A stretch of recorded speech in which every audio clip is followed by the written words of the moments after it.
Rabbil Alameen. Allah grant us these beatific lights, and within this holy month Allah grant these treasures of these holy souls by observing their passings and their birth and their realities and their teachings. It grants us a gift, an extra bonus within an immensely blessed month, that remember me and I remember you. And this is for all of Allah's servants. When we remember the pious of this nation, their deeds, their actions, their struggle, Allah grants for us to be remembered in their association. And when we do good deeds in their names and have events in their names and give out water for the sake of their names, so that people also will bring back into their heart the remembrance of these holy servants. That, oh, this holy servant, and oh, they did this and they did that, and how much they struggled for their deen and their way, their religion, and how much they struggled to keep Prophet's message going and to bring the love of Allah and continuously bring that love upon this earth.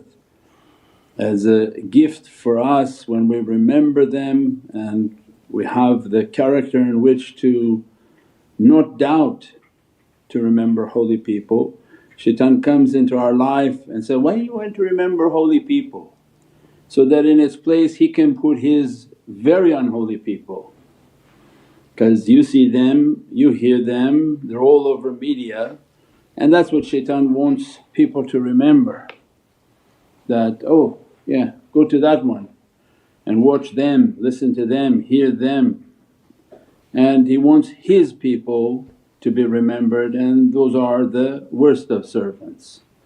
And Allah wants His Divinely people to be remembered. Remember me, remember those whom have this love, the love and the correct understanding of Islam, because they have the love of Prophet.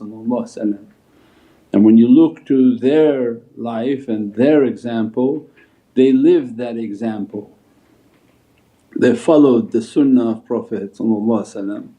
They followed the sunnah with their heart, their souls, and as a result they are the exemplars of faith. That's the immense importance. When people think maybe this is not necessary, no, you're wrong because you don't understand what shaitan is doing. If you take out the exemplars of faith, the example of faith, the example of good character, what are you left with?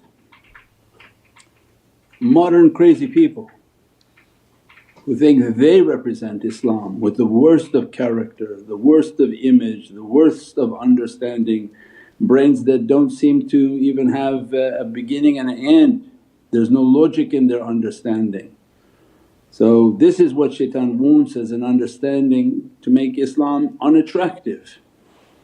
So imagine when we come out and talk about these holy souls, when they're making these nasheeds in English, the immense power that it has, and in Spanish and languages that will reach to people.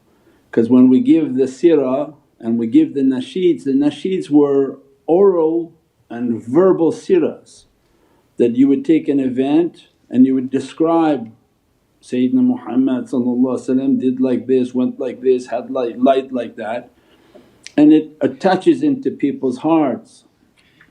You'd make something about Muhammadun Rasulullah and that how Imam Ja'far as-Sadiq was the exemplar of faith, and that he taught the other madhabs. He was not a Shia, so don't let the Shia to win this understanding, we have nothing to do with them. These are the Ahlul Sunnah scholars and the big mujahid, big victorious lions of the heavens.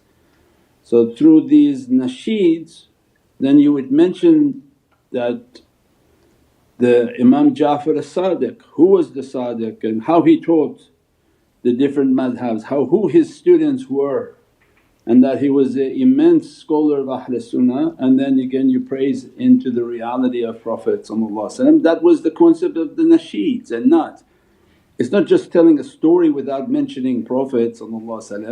Everything tied back to Muhammadun Rasulullah.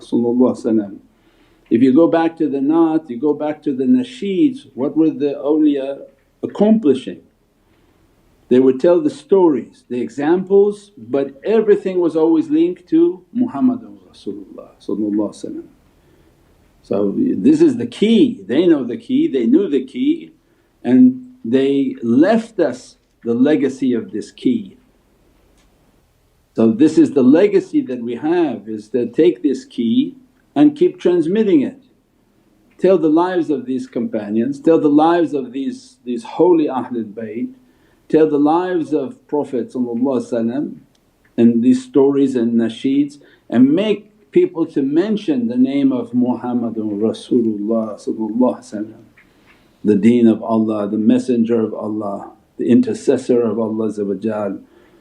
This was a teaching, and nothing more powerful in teaching than sound.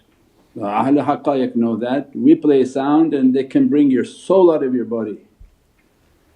So anyone who does tafakkur, they can understand that when we tell you, listen to salawats, close your eyes, do your tafakkur, awliya can come and pull your soul out and take you into the presence of the beloved.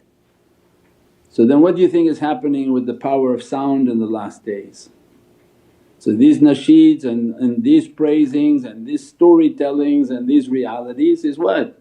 Come against falsehood. So when people are assimilating something, they're not Shia, these are all Ahlul Sunnah, all the Imams, 12 Imams or all Ahlul Sunnah. Just because Pakistanis like Shaykh Abdul Qadir, he's not from Pakistan. So meaning your love for something doesn't make it that. So the nasheeds were what? Would teach the reality and say, no, these holy souls, and then you give the example, all Sunni. And these holy souls they taught these madhabs, they taught these shaykhs of these madhabs. So who were the students of Imam Ja'far as-Sadiq? Then you mention. So these are the powers of nasheeds, and if we do the nasheeds in these languages, imagine the barriers that are crossed. We said there's a manipulation of Qur'an. If anyone is Arab centric, and you have to shatter that, because now these Dajjals are all coming out as Arabs. And this is the look that they try to put upon the Qur'an, and our duty is to break that look. Means that if you try to search, means then you can only search if you are fluent in Arabic. Well then you've left off a huge part of this nation. And Islam was not to make everybody Arabic but to understand the immense reality of Sayyidina Muhammad. So then what was happening? Then you say, okay, well if I don't know Arabic I'll study through transliteration. Try to find one hadith online that's based on transliteration, and you'll understand the manipulation.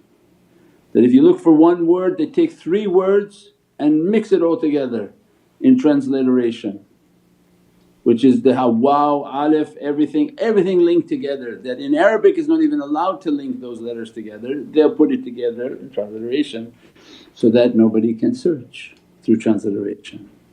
So that the body of people who would know would have to be fluent in Arabic, and the 90% of the others wouldn't know, and then it would become like the Bible, you have to go in Latin to talk to one specific pope to tell you.